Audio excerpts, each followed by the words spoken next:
Hey guys, welcome back to my channel. My name is Mike. You guys are rocking with me on Mike's Intellectual Corner. On today's episode, we are diving back into the Alexander the Great. This is part 4. Without further ado, we're just going to dive right into it because I'm pretty excited. So let's roll.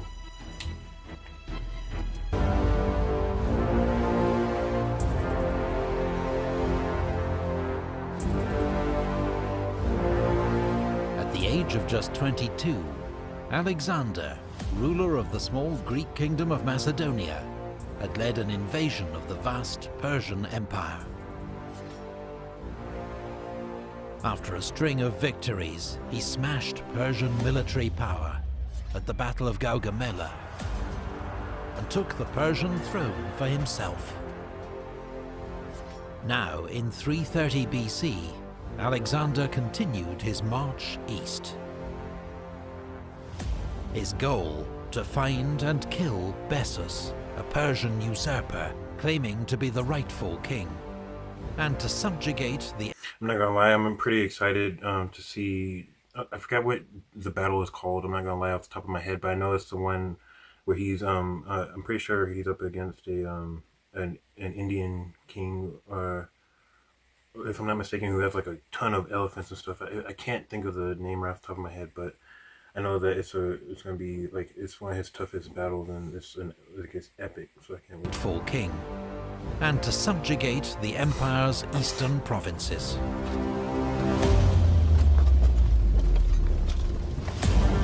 Alexander headed first for Aria, today part of Afghanistan, where the Persian governor Satibarzanes had launched a revolt after initially pretending to submit to Alexander. The rebellion was crushed and Satibarzanes killed in single combat by a Greek cavalry officer. Nearby, Alexander founded the city of Alexandria Ariana, modern Herat, one of around a dozen cities that Alexander would eventually found, almost all bearing his name. Alexander marched on to Frada. The Macedonian court had a long tradition of plots and assassination. 6 years before, Alexander's own father, King Philip, had been murdered by his bodyguard. He was now informed that Philotas, commander of his companion cavalry, had uncovered a plot to assassinate Alexander, but kept it secret. Philotas and his father Parmenion were among the most respected of Alexander's commanders, and had played crucial roles in all his great victories.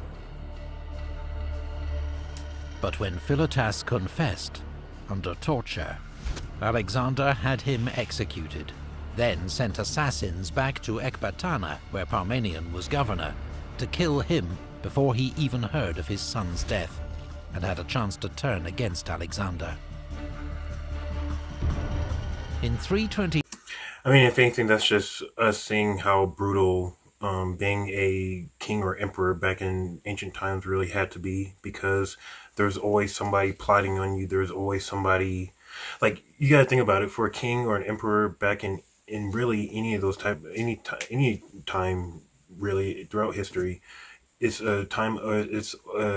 You're always living in constant paranoia and stuff like that, at the fear of the fact that any food that you ever eat can be poisoned. Anybody who's working around you, anybody can be swayed like that by money, by anything like that. So you just never know. So you yourself have to have spies out everywhere, making sure that, are coming back and telling you every little thing, like how we just saw, it's just crazy to think about, the turmoil that was going on throughout time, when it just came to little things, just being an emperor or king. That's why a lot of people didn't want to, because it really came with a lot of strife that nobody really wanted. So heard of his son's death and had a chance to turn against Alexander. In 329, Alexander resumed his pursuit of Bessus. En route, he founded the city of Alexandria Arachosia, modern Kandahar in southern Afghanistan. I'm not gonna lie, that would have been cool if it stayed Alexandria, if it kept that name, because that's actually where I was. I was like I want to say like 30 minutes right outside of Kandahar when I was deployed there. That would have been cool to see that name instead of Arakosia, modern Kandahar in southern Afghanistan. As he reached Kunduz, Bessus was betrayed by his own men and handed over in chains. Alexander sent him back to Persia for execution as a kingslayer. Alexander pushed on into modern Tajikistan, where the Sogdians rose up against him. He had to fight off attacks by local tribes and take several towns by assault.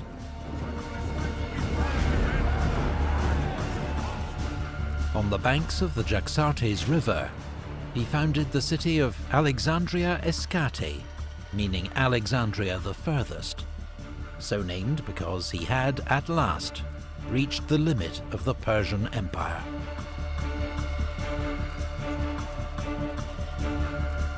This frontier was frequently raided by nomads, known to the Greeks as Scythians. Alexander lured them into a decisive battle near the Jaxartes. The fact that he was even able to lure them into a decisive battle, it's kind of crazy to think that he was able to get them all into one big group instead, because I would think that they would be scattered out in, like, you know, raiding parties and stuff like that. But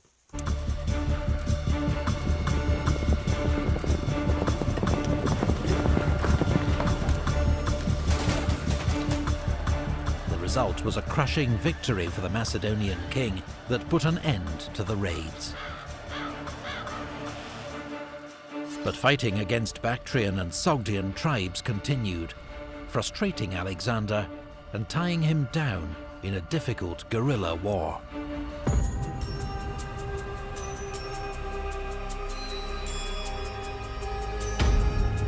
By now, many of the Macedonian troops were unhappy with Alexander. Most had not seen their homes in years, but their king seemed bent on conquest without end.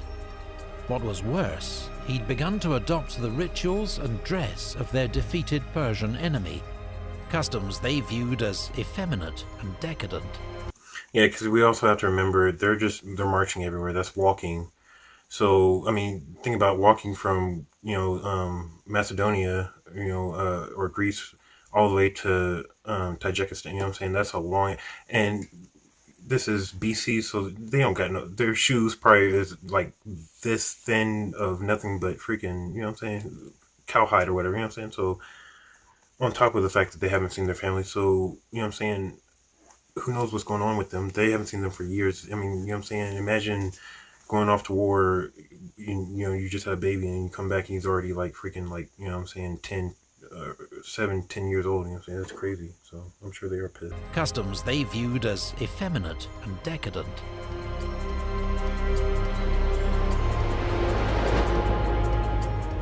At Marakanda, modern Samarkand, after a furious drunken argument, Alexander killed Clytus the Black. Clytus had been one of Alexander's best generals, and the man who'd saved his life at the Battle of the Granicus. Alexander was full of remorse, but his growing arrogance was alienating more and more old comrades.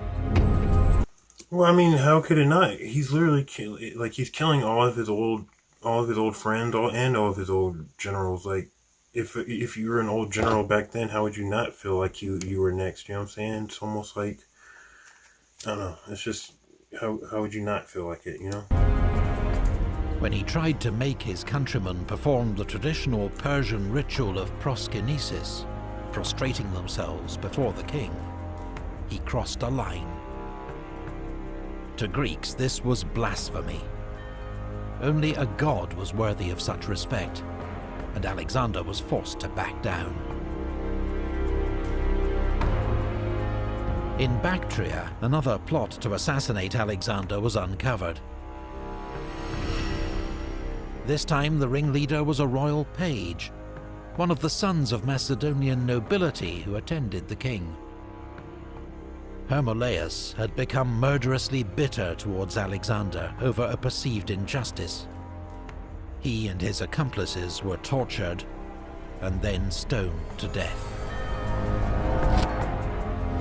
Callisthenes, Alexander's official historian, was also implicated in the conspiracy.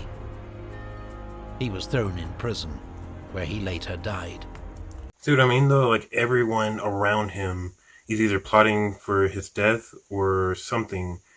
And it's mainly just because of the fact that he it seems like he's almost lost his way. And obviously, every time he conquers a new place or anything, he has to stop in there. He has to talk to the nobility, the aristocratic society of that city or whatever. So he's just taking it all in and he's absorbing it. And obviously, he's absorbed it to the point of, you know what I'm saying, he's almost lost his Greek ways. And to his Greek soldiers, it's like, you know what I'm saying, like, this isn't even the king that we were fighting with. You're somebody different, you know what I'm saying? And I can totally see that, so. That summer, in 327, according to legend, Alexander became captivated by the beauty of Roxana, daughter of a Bactrian lord. Their marriage was also a sound political move, helping to end local revolt against his rule, and allowing him to continue his advance into modern Pakistan and India.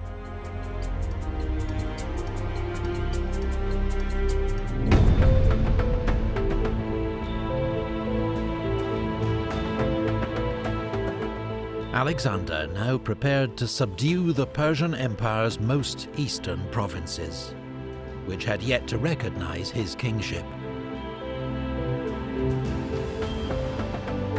To do so, he would first have to cross the Hindu Kush mountains and reach the Indus River valley.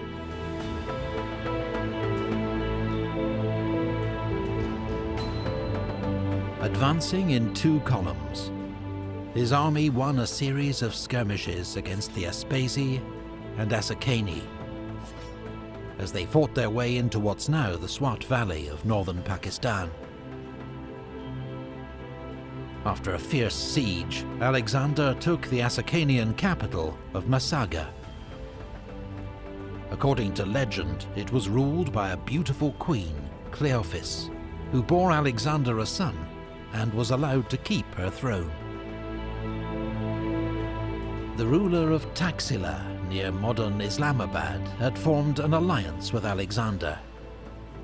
Together, they marched to face Porus, king of Paravas, at the Battle of the Hydaspes. I was about to say, I think this is the battle that I was talking about earlier, where he has to face like a whole gang of freaking elephants, and all this stuff is epic. Let's see. Of Paravas, at the Battle of the Hydaspes. It was Alexander's costliest battle, as Porus's war elephants inflicted terrible casualties amongst the Greeks. Oh yeah, because I mean, think about it. I feel like up to this point, the Greeks really haven't seen war elephants like, you know what I'm saying, like they have to this point, especially with these type of numbers. So they probably don't really know how to fight them. Which if you know those how to rank or form up and stuff like that to face this, you pretty much a normal formation is going to be tight, which obviously is bad with his phalanx and stuff like that. To face a war elephant, you have to spread out, because again, they're gonna, war elephants are gonna be trying to step on the people like they're like little ants and stuff, or like little mice or whatever you want to say. So they can't focus on one. So while they're trying to step on one over here, the other, like a whole 20 other people can be throwing their spears at them and killing them. That's what you're supposed to do, but I'm sure that probably didn't happen. That's why we saw as many deaths as we did. So. Amongst the Greeks. But despite Porus's fearless leadership, the battle ended in a decisive victory for Alexander, winning him control of the Punjab. Alexander wanted to push on into India to reach the great river, which ancient Greek geographers said formed the edge of the world. But at the river Hyphasis, known today as the Bias, his army mutinied. His men had marched thousands of miles, fought countless battles, and not seen their homes in 8 years. They'd heard rumors of gigantic armies waiting for them in India. Yeah, that is a 1,000% true. I mean, think about it. India for forever ever has always been the hotspot for population growth. So guaranteed, and the riches that were out there. You know what I'm saying? Those empires that were out there, those ancient empires, over some of the richest. If I'm not mistaken, the Indian subcontinent, if I'm not even mistaken, made up like almost a third, if not half, of the ancient world's GDP. You know what I'm saying? Back then, like that's how rich it was. Like it was no, you know what I'm saying? Obviously, but so yeah, it's probably an understatement to say the least that waiting for them in India would have been some huge armies, because yeah, and it wouldn't have been as easy as it was taking over Persia, because who knows, they probably wouldn't have been, you know what I'm saying, together, you know what I'm saying, as one big ass empire. They're probably a whole bunch of empires, so it'd been horrible. And then they would have saw this isn't even the end of the world. There's still a whole bunch left, because China's over there doing its own freaking civil war, going crazy. So it's just crazy. In India, they refused to go any further.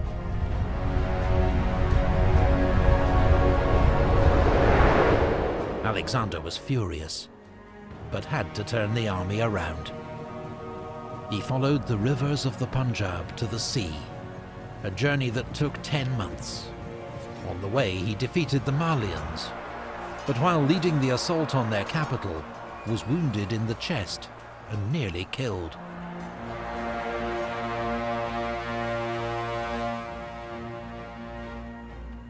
On reaching the coast, part of the army under Nearchus boarded ships and returned to Persia by sea, sailing through the Straits of Hormuz and entering the Persian Gulf.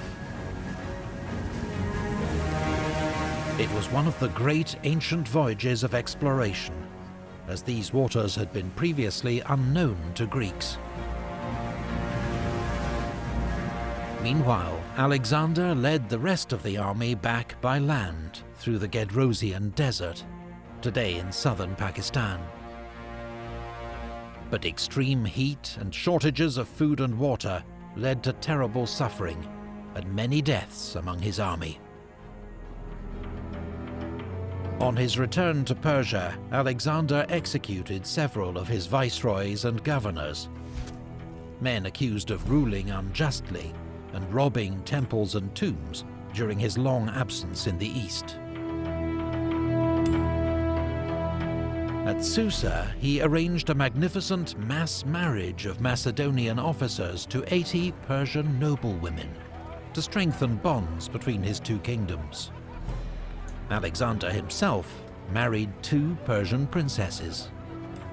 He also paid all his soldiers' debts and ordered 30,000 youths from across the empire to be trained in the Macedonian art of war. Honestly, I would have made sure that the entire empire would have been able to have that training. That way, the entire empire would have been able to, you know what I'm saying, not just 30,000. You could essentially, because I mean, you got to remember, this is the Persian Empire. Back in the Thermopylae and all that, there's massive armies getting thrown at them. So think of a huge, massive Macedonian style army. You know, it'd just be insane. You know, but let's see. But at Opis, his Macedonian troops mutinied. They were offended by Alexander's apparent preference for Persian advisors and Persian ways. Alexander had the ringleaders executed and made a speech to the men reminding them of the glories they'd won together, and leading eventually to an emotional reconciliation.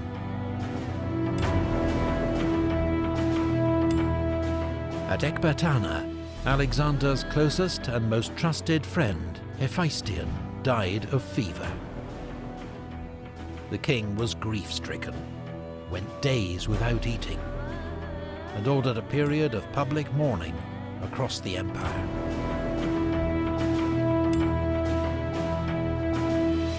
Alexander waged a successful campaign against the mountain raiders of Kossia, who not even the Persian kings had been able to subdue. Returning to Babylon, he was met by embassies from distant peoples, come to recognize his greatness. Ethiopians, Libyans, European Scythians, Lucanians, Etruscans, Gauls, and Iberians. Alexander's Bactrian wife, Roxana, was now pregnant. But as he planned his next campaign to Arabia and beyond, he developed a sudden fever and died days later, aged just 32. The cause of Alexander's death has never been established. I don't know how those whatchamacallits would have done, how those campaigns in the Saudi Arabia peninsula would have done, because those are some pretty harsh deserts, especially back in those type of days, and with the type of equipment that they had, that would have been like hell on earth. But cause obviously the Romans had the same exact problem. But if I'm not mistaken, there's a whole thing too. There's a whole, not conspiracy, but there's a whole thought on the death of Alexander, that he was actually not really dead, but in a I forgot what type of coma, but pretty much it was like a sleep paralysis type of thing that slowed down his breathing and all that stuff, and that's why in the the thing that describes his death, even though it was written like 200 years ago or 200 years after his death, like so many other things in history, but that's why it was said that it looked like he was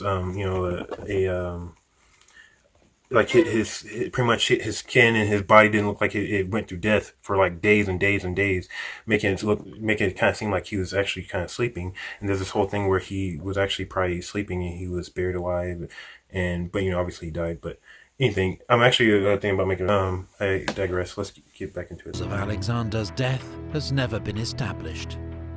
It may have been malaria, cholera, typhus, or poison.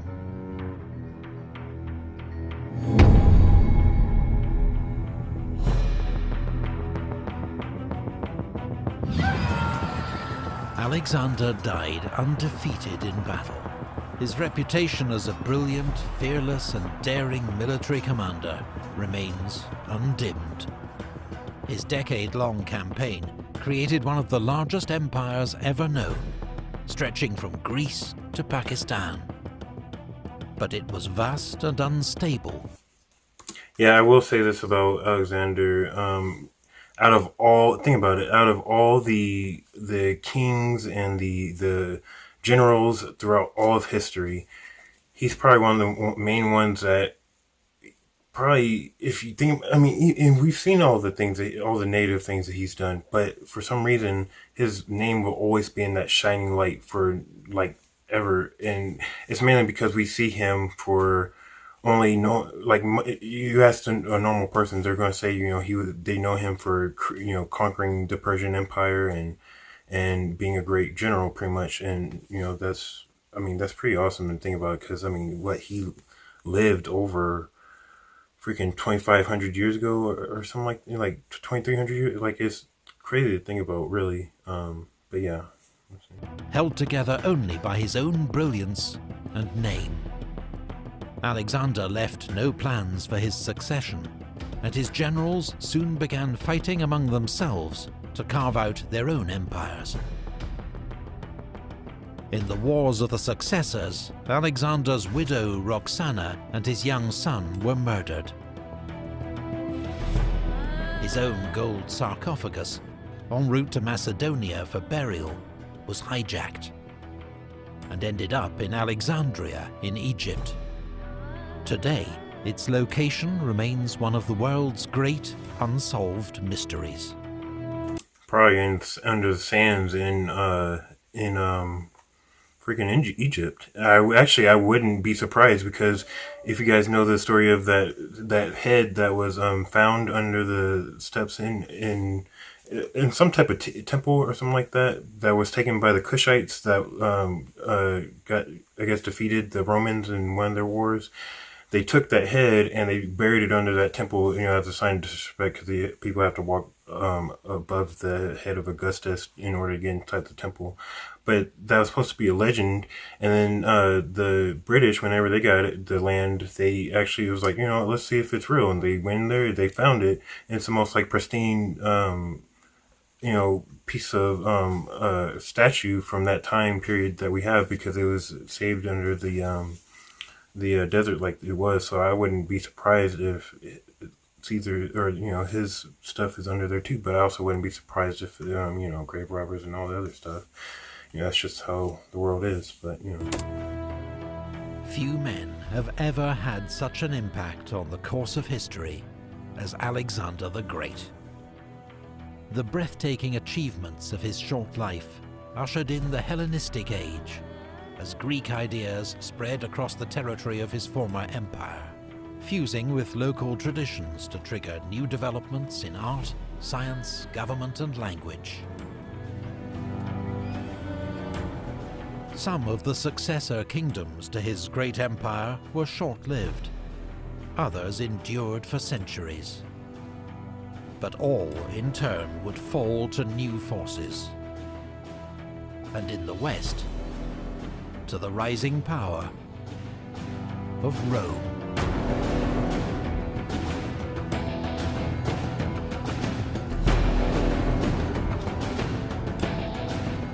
Research and artwork for this video comes from Oscar. And right there. So yeah, you gotta love history. I mean, if you don't love history, I mean, what are you doing? What are you doing with your life, right?